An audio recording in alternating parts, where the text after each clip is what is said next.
आप सभी का आपके अपने YouTube चैनल शॉर्ट टॉक्स में स्वागत है। आज की इस वीडियो में क्लास 11th बिजनेस स्टडीज यानी व्यावसायिक अध्ययन मॉडल सेट पेपर 3 का मैं आपको कंप्लीट सॉल्यूशन इस वीडियो में करवाऊंगा। मॉडल सेट पेपर 1 और 2 मैंने सॉल्व करवा दिया। अगर आपने वो वीडियो नहीं देखा है तो वीडियो के डिस्क्रिप्शन बॉक्स में आपको प्लेलिस्ट का लिंक मिलेगा BST का, आप वहाँ पर क्लिक करके सारे के सारे वीडियो देख सकते हैं। कॉमर्स के भी बहुत से वीडियो, ETP हो गया, अकाउंट्स हो गया, आपका कमर्शियल अरिथमेटिक, बहुत से वीडियो मैंने सॉल्व किए हुए। अगर आपने नहीं देखा तो जाइए देखिए। सबसे पहले तो इकोनॉमिक्स वीडियो देखिएगा, क्यों आप सभी बच्चे बाकी सभी सब्जेक्ट पढ़ते हैं लेकिन इकोनॉमिक्स को नहीं पढ़ पाते, लेकिन इकोनॉमिक्स का जरूर देख के जाइएगा, ठीक है। तो चलिए बिना वक्त बर्बाद के वीडियो को शुरू करते हैं। वीडियो पसंद आए तो वीडियो को लाइक कर दीजिएगा, चैनल पे न्यू आया चैनल सब्सक्राइब करिएगा, बेल आइकन पर क्लिक कर लीजिएगा ताकि जब भी नेक्स्ट वीडियो आएगा तो नोटिफिकेशन आपको मिल जाएगा। तो चलिए आज का वीडियो हम लोग शुरू करते हैं। तो देखिए, पहला नंबर सवाल आपको बोला हुआ था मॉडल सेट से कि अधिक वर्ष, ठीक है, अधिविकर्ष की सुविधा किस प्रकार के खातों यानी on which type of account overdraft facilities available. तो अधिविकर्ष की अब सुविधा जो होती है केवल चालू खाता में ही होती है, करंट अकाउंट में सिर्फ चलती है। फिर अगला सवाल हमसे पूछा जाएगा कि DTH सेवाएं कोई कैसे प्राप्त कर सकते हैं। तो DTH सेवाएं सीधा कौन पता जो सेटअप बॉक्स लगाकर प्राप्त किया जाता है उसे क्या कहता है, DTH सर्विस कहा जाता है। अगला हमारा शीघ्र नाशवान वस्तुओं का भंडारण यानी what where are the highly perishable good store. तो देखिए, शीघ्र नाशवान वस्तुओं का भंडारण कहाँ किया जाता है, बाजार के नजदीक किया जाता है। फिर अगला हमारा इंक्रिप्शन, आपने देखा हो कभी कभी कोई फाइल इनक्रिप्ट कर, मतलब क्या है, इंक्रिप्शन डाटा को क्या होता है, पहचानने का एक जरिया है या फिर तरीका है जिसे हम लोग पहचानते हैं।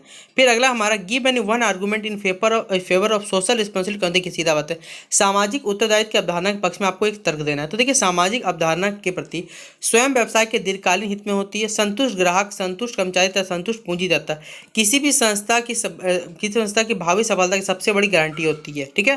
फिर स्थायी पूंजी यानी फिक्स्ड कैपिटल। तो देखिए, स्थायी पूंजी स्थायी प्रकृति की होती है जिसमें कोई भी परिवर्तन नहीं होता है। फिर अगला हमारा आंतरिक पूंजी से आप क्या समझते हैं, या फिर इंटरनल ट्रेड इसे कहा जाता है। तो जब किसी वस्तु अथवा वस्तु के विक्रेता एवं विक्रेता दोनों ही देश में रहते हो तो उनके बीच में होने वाला जो व्यापार होता है वो आंतरिक व्यापार कहलाता है। फिर अगला सवाल है हमारा लघु उत्तरीय प्रश्न यानी जो long short answer type question है सेक्शन बी का। उसमें टोटल आपको 7 सवाल दिए, 7 में आपको किन्हीं 5 का जवाब देना है, टोटल 15 मार्क्स मिलने वाले हैं। तो पहला ही सवाल है कि चालू खाता और बचत खाता, ये मैंने आपको पहले भी करवाया। तो चालू खाता हमेशा व्यापारिक संस्थान के नाम से खुला जाता है। चालू खाता पर अधिविकर्ष की सुविधा प्राप्त होती है। चालू खाता पर बचत खाता की तुलना में कम ब्याज दर से प्राप्त होती है। बचत खाता, जबकि बचत खाता हमेशा किसी व्यक्ति के नाम से खुला जाता है, जबकि बचत खाता पर अधिविकर्ष की सुविधा प्राप्त नहीं होती है और बचत खाता पर चालू खाता की तुलना में अधिक ब्याज दर से प्राप्त होती है। फिर जीवन बीमा यानी लाइफ इंश्योरेंस किसे कहते हैं। तो देखिए, जीवन बीमा एक ऐसा बीमा अनुबंध है जिसके अंतर्गत बीमा करता है या फिर बीमा कंपनी, बीमादार या फिर जो जिसका बीमा किया जा रहा है, एक निर्धारित प्रीमियम के बदले किस्तों या फिर एक मुश्त के अदा किया जाता है जिससे उसकी मृत्यु अथवा निर्धारित अवधि के समाप्त होने पर जो पहले घटित हो एक निश्चित धनराशि को वचन देती है। यह धनराशि उसके जीवन रहने पर बीमादार को उनकी अथवा मृत्यु हो जाने पर मनोनीत प्रतिनिधि को दे है। इस प्रकार जीवन बीमा में विनियोग का तत्वों में भी नियत होता है। फिर अगला हमारा थ्री एडवांटेज बताने फैक्ट्स के फैक्ट्स का क्या क्या। तो देखिए सीधा बात है, दूरसंचार, ठीक है, दूरसंचार विभाग की यह अद्भुत सेवा है जिसमें फैक्स मशीन द्वारा किसी भी प्रलेख की हूबहू फोटोकॉपी क्या एक जगह दूसरी जगह कुछ सेकंड में भेज दी जाती है। टेलीफोन की तरह फैक्स का नंबर भी अलग से दिया जाता है। यह सेवा 24 घंटे उपलब्ध रहती है। इसके 3 लाभ देखिए निम्नलिखित है कि फैक्स मशीन से संदेश भेजना सरल होता है। संदेश प्राप्त करने के पाने वाले व्यक्ति की उपस्थिति अनिवार्य नहीं है। संदेश या प्रपत्र उसी रूप में प्रेषित करना संभव है। फोटो, जनपत्री, शैक्षणिक प्रमाण पत्र आदि भेजने हेतु सर्वोत्तम विधि होती है फैक्स, ठीक है। अगला हमारा भंडारण की यानी explain 3 function of warehousing. तो देखिए, भंडारण आधुनिक वाणिज्य की एक प्रमुख शाखा होती है। इसके निम्नलिखित कार्य क्या करना, संग्रह करना है। इसका यह कारण यह है कि फसल वर्ष में 2 बार उत्पन्न होती है, अर्थात फसल जो खरीफ फसल होती है वो अक्टूबर नवंबर और रबी फसल जो होती है मार्च अप्रैल में। इसके विविध खाद्यान्नों की आदि की आवश्यकता पूरी वर्ष भर रहती है। इसलिए यह आवश्यक है कि कृषि उत्पादित जो भी माल एवं कच्चे माल होते हैं उसको संग्रह किया जा सके। यह कार्य भंडारण द्वारा संपन्न होता है। श्रेणी या फिर प्रामाणिकीकरण, भंडारण में माल का श्रेणी या फिर प्रामाणिकीकरण किया जाता है तथा उसके अच्छे मूल्य पर उसे आसानी से बेचा जाए। फिर मूल्यों में स्थायित्व, भंडारण में माल की संग्रह करके मूल्यों में स्थापित लगाया जाता है। ये क्वेश्चन 11 का आंसर हो गया। क्वेश्चन नंबर 12 बोला हुआ कि इन्वायरमेंट यानी पर्यावरण प्रदूषण किसी व्यवसाय को किस प्रकार प्रभावित करता है, ये हमें पता है। तो देखिए सीधा है कि व्यापार एवं उद्योग पर पर्यावरण प्रदूषण के निम्नलिखित प्रभाव पड़ सकते हैं। उत्पादन तथा उत्पादकता पर कुप्रभाव। पर्यावरण प्रदूषण का उत्पादन तथा उत्पादकता दोनों पर प्रतिकूल प्रभाव पड़ता है। जहां एक और उत्पादन की मात्रा में कमी होती है वहीं दूसरी उत्पादकता में क्या गिरावट आ जाती है। श्रमिकों की कार्यकुशलता का कुप्रभाव। पर्यावरण प्रदूषण का व्यापार तथा उद्योग में कार्यरत श्रमिकों की कुशलता पर प्रतिकूल प्रभाव पड़ता है। वायु, जल तथा ध्वनि प्रदूषण कारण ही उद्योग में कार्य समूह को कार्यकुशलता गिर जाती है। फिर अगला हमारा बिजनेस फाइनेंस के यानी फिर व्यावसायिक वित्त के तीन ही विशेषताओं को आपको लिखना है। तो देखिए मैंने यहाँ 2 विशेषता लिखी हुई है कि सभी व्यावसायिक क्रियाओं की आधारशिला वित्त सभी प्रकार की व्यावसायिक क्रियाओं की आधारशिला है।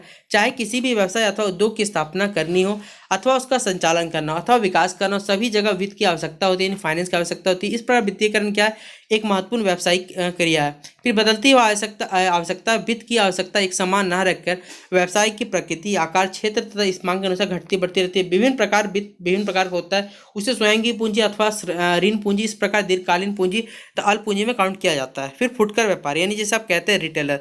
तो देखिए फुटकर यानी रिटेलर क्या 3 कार्य होते हैं। तो फुटकर व्यापारी थोक व्यापारी से माल खरीद कर उन्हें क्या करता है, उपभोक्ताओं को उनकी पसंद के अनुसार क्या करता है, थोड़ी थोड़ी मात्रा में बेचती है। फुटकर व्यापारी उपभोक्ता के साथ प्रत्यक्ष रूप से जुड़ी रहती है, जिसके कारण वो अपने उपभोक्ताओं की पसंद एवं रुचि को अच्छे से जानती है। इसकी वजह से वो वस्तुओं के लिए मांग का पूर्वानुमान लगाती है। फिर उपभोक्ताओं को निरंतर मांग की पूर्ति करने के लिए उसे अपने यहाँ माल का संग्रह करके रखती है। ठीक है, ये हमारा खत्म होता है सेक्शन बी। अब शुरू होगा सेक्शन सी, जो हमारा लॉन्ग आंसर टाइप क्वेश्चन है, जिसमें पहला सवाल है हमारा कमर्शियल बैंक यानी व्यावसायिक बैंक के क्या कह सकते हैं बच्चों प्रमुख कार्य। तो देखिए पहला बात जमा स्वीकार करना, पैसे जो जमा कर स्वीकार करना हो सकता है। अगला आप बहुत से देखिए मैंने पॉइंट लिखा हुआ, कोई बड़ी बात नहीं, आप लोग यहाँ पर ऋण देने का दूसरा कार्य सबसे इंपॉर्टेंट कार्य होता है। और तीसरा एजेंसी कार्य, एक व्यावसायिक कार्य अपने ग्राहकों के लिए ऐसे ऋण देना जिसमें एक एजेंटा अपने मालिक की तरह किया जाता है, इस बैंक का एजेंसी संबंध कार्य कहा जाता है। तो इतना बड़ा आंसर देखिए आपको पूरा लिखना है, क्योंकि ये लॉन्ग आंसर टाइप क्वेश्चन, इसमें कोई भी छोटा नहीं किया सकता। पहले बता देता हूँ आपको, 100 वर्ड से ऊपर लिखना, याद रखिएगा। अगला सवाल हमारा बीमा। अभी हमने जस्ट पढ़ा बीमा, लेकिन इसे बीमा के लाभों का क्या करना है, संक्षेप में वर्णन करना है। तो बीमा विभिन्न प्रकार के जोखिम एवं हानियों के विरुद्ध सुरक्षा प्रदान करने साधन है। बीमा से ऐसे जोखिम के प्रति बीमादार को सुरक्षा प्रदान करने से जिनमें अनिश्चितता मौजूद हो। बीमा के अंतर्गत एक पक्षकार दूसरे पक्षकार से निःशुल्क प्राप्त होने पर उनकी जोखिम का उत्तरदायित्व अपने ऊपर ग्रहण कर लेता है। वह पक्षकार जो जोखिम का उत्तरदायित्व ग्रहण करता है बीमा करता कहलाता है, और जिस पक्षकार की जोखिम से रक्षा होती है वो बीमादार कहलाता है। ठीक है, जिन धनराशि के लिए बीमा कराया जाता है उसे बीमित राशि कहा जाता है। ये पूरी बात यहाँ लिखी हुई, किस लिए किया जाता है, तो सीधा बात है क्या क्या लाभ है, तो एक सुरक्षा और एक मित्रता, 2 प्रकार के लाभ हमें होते हैं। ठीक है, ये भी आपको पूरा लिखना है। अगला है ई बिजनेस। तो देखिए सीधा बात है, ई बिजनेस किसे आप कह सकते हैं, ई बिजनेस इलेक्ट्रॉनिक पद्धति पर आधारित एक ऐसी प्रणाली है जिसमें समस्त व्यावसायिक क्रियाओं को क्षेत्र में अंतर्राष्ट्रीय रूप प्रदान किया गया। आप घर बैठे बैठे क्या कर सकते हैं, वस्तुओं का क्रय विक्रय मूल्य देख सकते हैं। इस पद्धति के अंतर्गत विभिन्न प्रकार की वस्तुओं एवं सेवाओं का क्रय मूल्य, सूचनाओं का आदान प्रदान, ग्राहकों को विभिन्न प्रकार की सेवाएं प्रदान कर एवं व्यावसायिक साझेदारों के प्रयोग शामिल करना है। ठीक है, अब यहाँ पर इतने सारे पॉइंट लिखे हुए कि इनसे क्या क्या लाभ है वो भी मैंने आपको लिख दिया, तो आप इसे पूरा ही लिख दीजिएगा। ठीक है, ई बिजनेस वाला को। अगला हमारा ये सवाल भी छोटा नहीं कह सकता कि विमोचनशील ऋणपत्र और अविमोचनशील ऋणपत्र, यानी जिसे आप कह सकते हैं रिडेमेबल और डिबेंचर और इरेमेडेबल डिबेंचर के बीच में हमें क्या मतलब होता है ये बताना है, तो ये भी आप लोग पूरा लिखिएगा। अगला थोक व्यापारी, अभी जस्ट पढ़ा होलसेलर। क्या होता है होलसेलर, ये भी आप लोग जानते हैं, और क्या क्या उसकी विशेषता होती है ये भी आप चाहे तो लिख सकते हैं। ठीक है, तो ये हमारा खत्म होता है क्लास 11th आपका बच्चों बिजनेस मैथमेटिक्स। ठीक है, model set paper 3 complete solution में आपको करवा दिया। आशा करता हूं कि आपको इस मॉडल सेट से कोई भी दिक्कत नहीं आएगी। मॉडल सेट पे 1 और 2 मैंने शायद इंग्लिश सॉल्व किया हो, तो जो भी बच्चे इंग्लिश मीडियम के वो इंग्लिश में देख लीजिएगा, और जिनको BST हिंदी में चाहिए मॉडल सेट पे 1 और 2 वो भी कमेंट बॉक्स करके जरूर बताइए कि आपको किस लैंग्वेज चाहिए। मिलते हैं अपने नेक्स्ट वीडियो पर। ये वीडियो पसंद आया तो ज़्यादा शेयर कर दीजिए अपने दोस्तों के साथ।